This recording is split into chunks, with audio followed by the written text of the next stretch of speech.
Hi everyone! Welcome to Midnight Mommy, and for today's video, tuturuan ko kayo kung paano mag-solve ng mga tension problems using Newton's second law of motion. Very similar naman to sa mga tension problems. So pag alam nyo mag-solve ng ganitong klaseng problem, kaya nyo nang gawin yung ibang tension problems na pwede nyo ma-encounter in the future.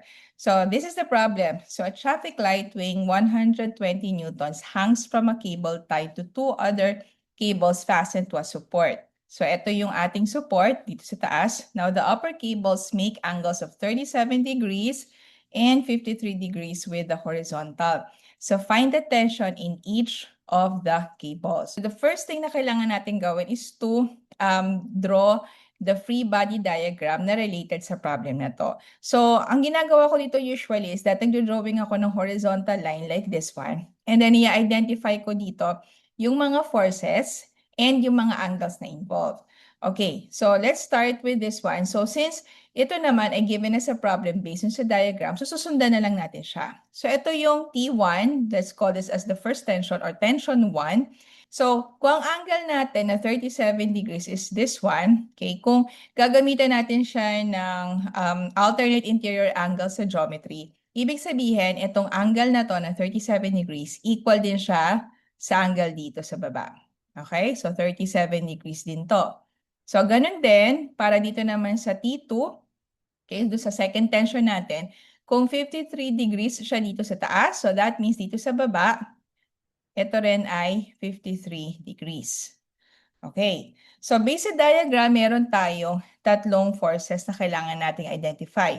Yung T1, yung T2, and yung T3. So since itong stoplight natin is attached dito sa cable na to, na kung saan nandun yung T3 natin, it means na kung ano man yung value ng weight ng iyong stoplight, okay, so paano ba natin kinukuha yung weight, di ba? Kung may given tayo ng mass, that is equal to Fg is equal to mg. Pero sa case na to, hindi naman tayo binigyan ng mass, pero given tayo ng weight ng ating stoplight, which is actually 120 newtons based on sa problem.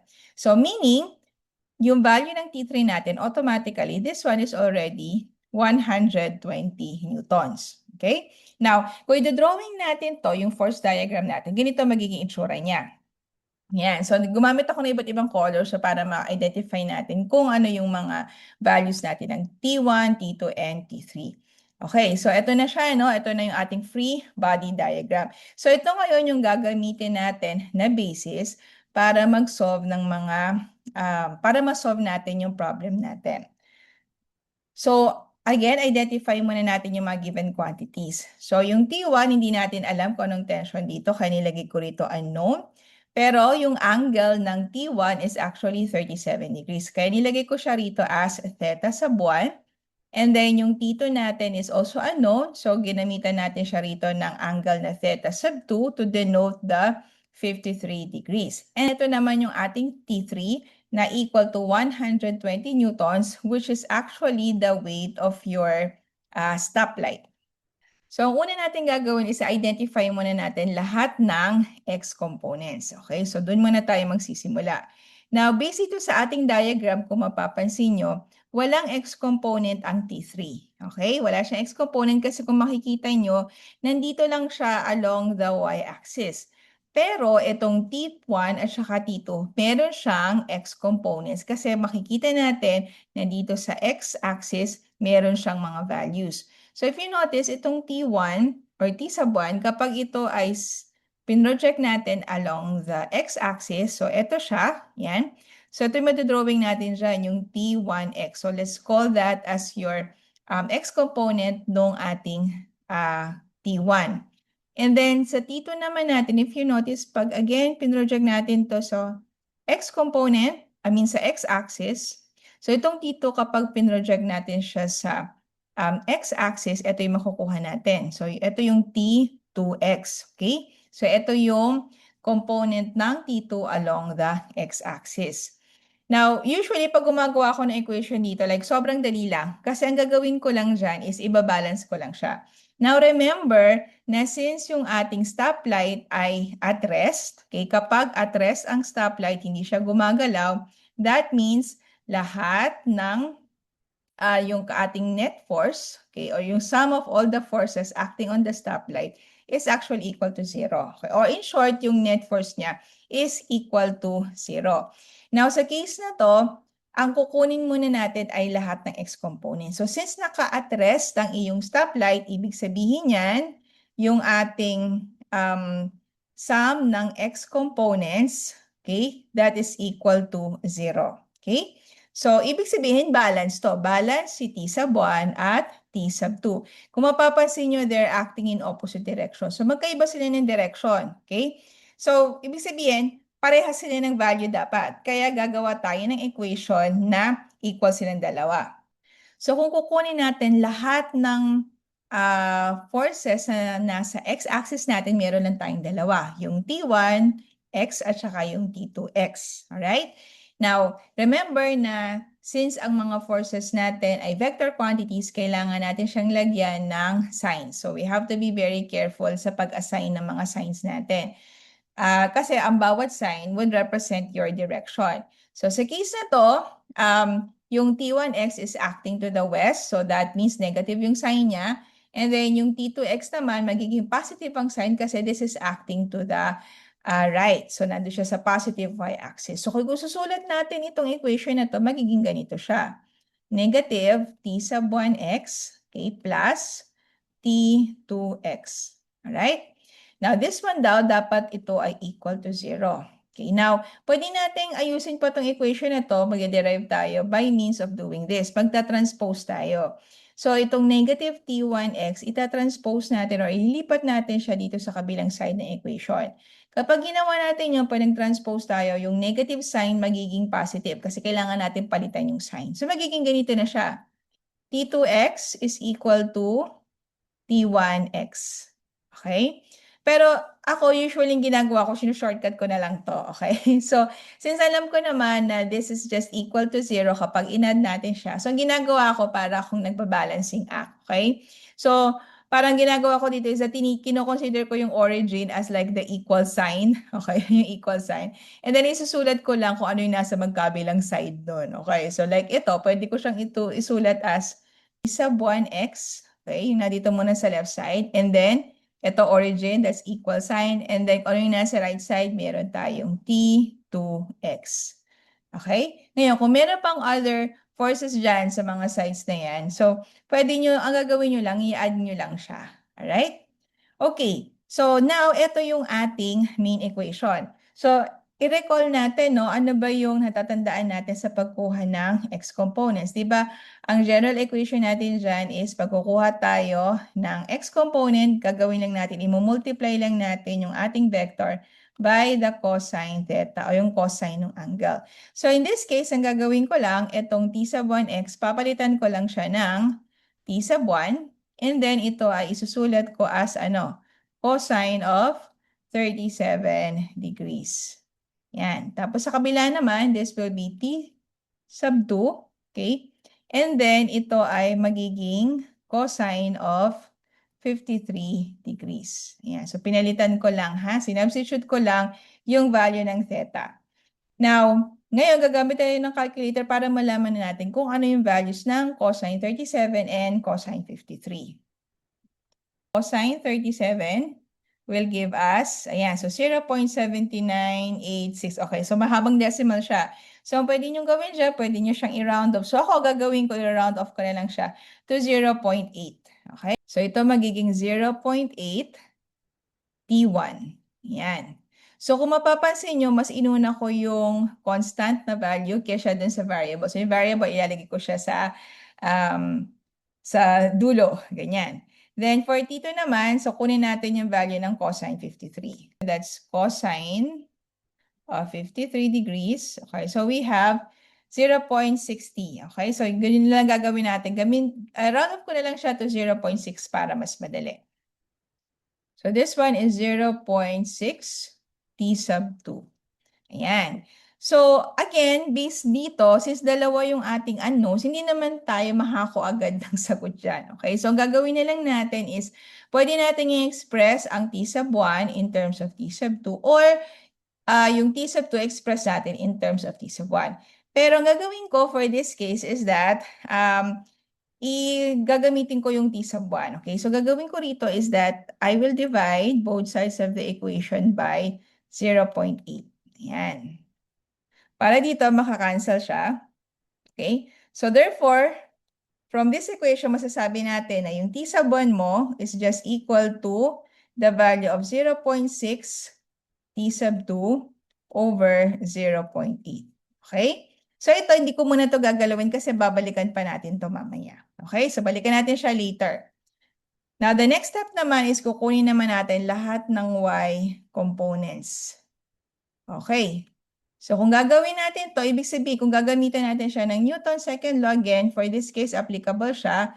So yung sum ng lahat ng values ng y components must be equal to 0. Okay? Pag tinotal natin lahat ng y components dito, dapat ang value niya ay equal to 0. Kasi at rest ang ating stoplight. So hindi sobrang accurate ng drawing ko kasi baka hindi niyo makita pa nag-overlap itong dalawang lines na to. Okay?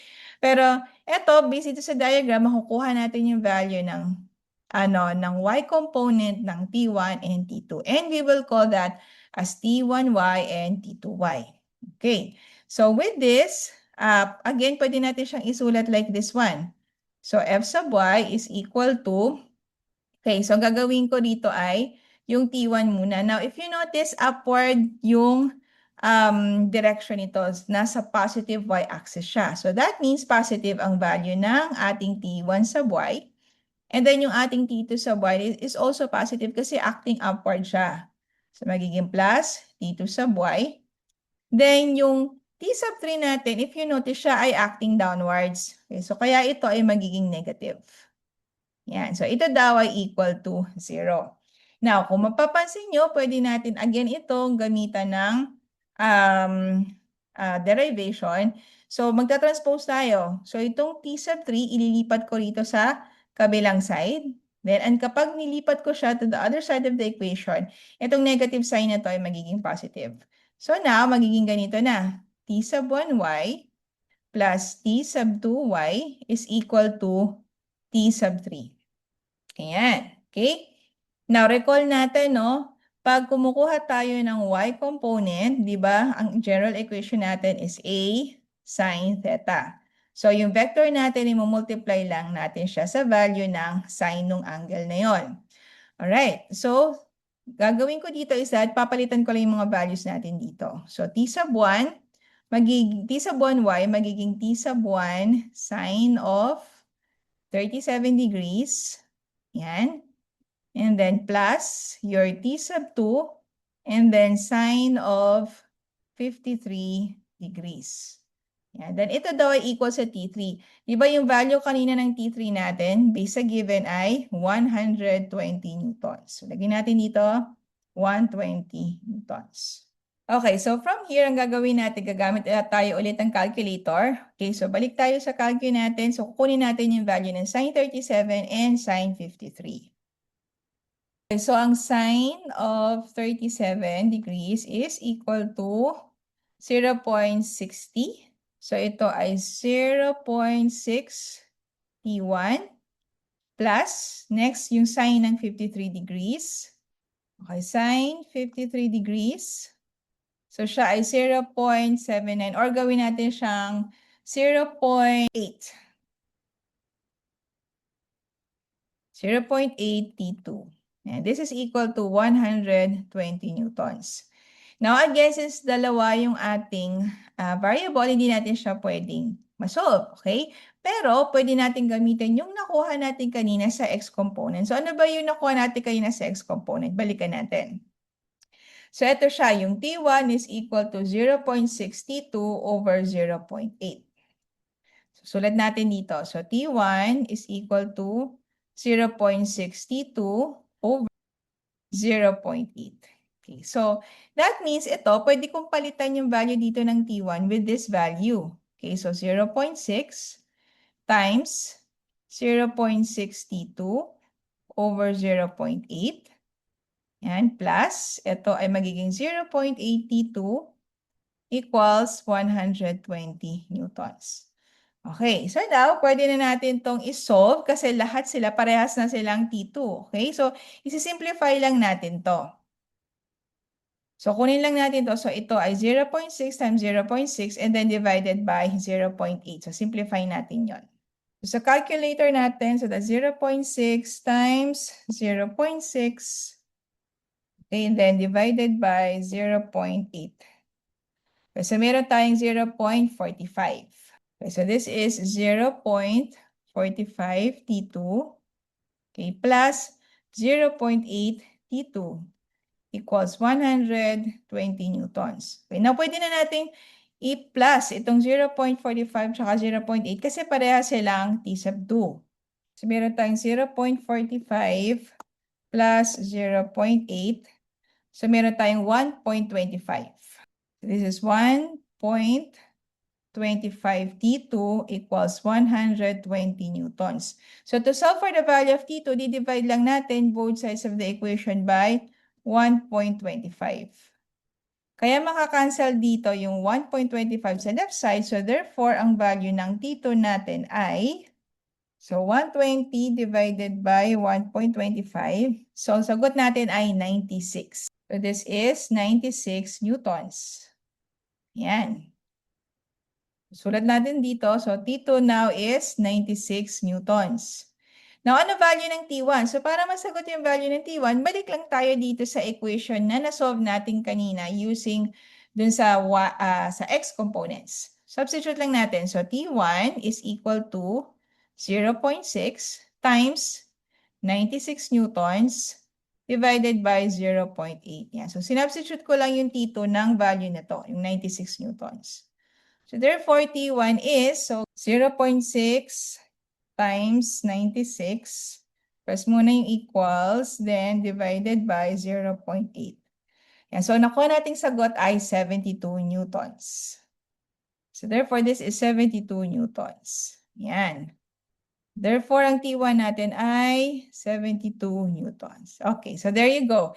So, ganyan lang po yung pag-solve ng tension problem. So, tatandaan nyo lang, first step is that kailangan nyo munang i-drawing yung free body diagram niya para ma-identify nyo yung mga X and Y components niya. And then after that, you should try solving first for all the X-axis. So, i-add nyo lahat ng mga components ng X and then dapat sila lahat ay equal to 0. And then after that, susunod nyo naman na hanapin yung mga values ng sa Y components, okay? So, make sure din na lahat ng yung pinaka-sum ng mga Y components nyo is also equal to 0. Okay, then actually, most of this is basically math, so parang basic algebra lang siya. So make sure din na familiar tayo sa paggamit ng algebra because actually algebra is yun ang ginagamit natin na tool for solving physics problems. So, thank you so much for joining me. So, I hope meron po kayo natutunan sa video na to. So, I'll see you guys on my next video.